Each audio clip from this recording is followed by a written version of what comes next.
আসসালামু আলাইকুম। আমরা এখন এক ফ্লোর ভিজিটে যাব। গার্মেন্টস সেক্টরে জব যারা করেন তাদের জন্য এই জিনিসটা খুব গুরুত্বপূর্ণ, বিশেষ করে যারা বাইং হাউসে চাকরি করেন।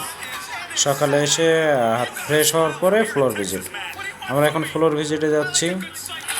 এই লাইনের আউটপুটে ঢুকলাম, কয়েকটা গার্মেন্টস নিলাম। নেওয়ার পরে এখন আমরা এখানে ডিফেক্ট নিয়ে আলোচনা করব। ডিফেক্টগুলো ধরবো আগে, কোথায় কি ডিফেক্ট আছে এগুলো আগে ধরবো। ধরার পরে স্টিকার লাগাবো। স্টিকার বলে ওকে। আর স্টিকার লাগানোর পরে আমরা কয়েকটা গার্মেন্ট চেক করব। চেক করার পরে ডিফেক্টগুলো আমরা ফাইন্ড আউট করব। করার পরে এবার সবাইকে ডাকবো। যেমন আমি এখানে ডাকছি ফ্যাক্টরির প্রোডাকশন ম্যানেজার অ্যান্ড লাইনের যে চিপ আছে, line chip, quality controller, quality manager, সবাইকে ডাকছি। ডাকানোর পরে তাদের সাথে ব্রিফিং করতেছি এবং তাদেরকে সুন্দর করে দেখাই দিচ্ছি। দেখাই দেওয়ার পরে যেখানে বেশি প্রবলেম সেখানে আমিও চলে যাব। এখানে ওয়েস্ট বেল্টের বেশি সমস্যা, আমরা এখন সেই ওয়েস্ট বেল্ট যে মেশিনে করে সেই মেশিনে চলে যাব।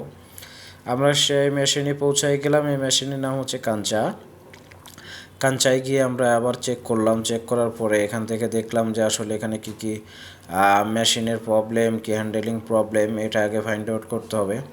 এখানে এসে দেখলাম যে এটা আসলে অ্যাকচুয়ালি হ্যান্ডেলিং প্রবলেম। তো হ্যান্ডেলিংয়ে কীভাবে হ্যান্ডেলিং করলে কাজটা রাইট হবে সেটা আমি তাদেরকে বুঝিয়ে দিচ্ছি যে আমার এইভাবে তুমি যদি মেশিন চালাও তাহলে তোমার হ্যান্ডেলিংটা ঠিক রাখার জন্য তোমাকে এইভাবে করতে হবে। আমি তাদেরকে বুঝিয়ে দিলাম, তারা সেইভাবে কাজ করতেছে। কাজ করার পরে দেখব যে আসলে কাজটা ওকে হয় কিনা। এখন একটা অপারেটর শিলাচ্ছে, কাঞ্চা এটা ওয়েস্ট বেল্ট শিলালো। ওয়েস্ট বেল্ট শিলানোর পরে এটা সুতা কেটে দেখলাম যে না, এখন আমার ওকে আছে, বডিটা ফ্ল্যাট হয়ে গেছে।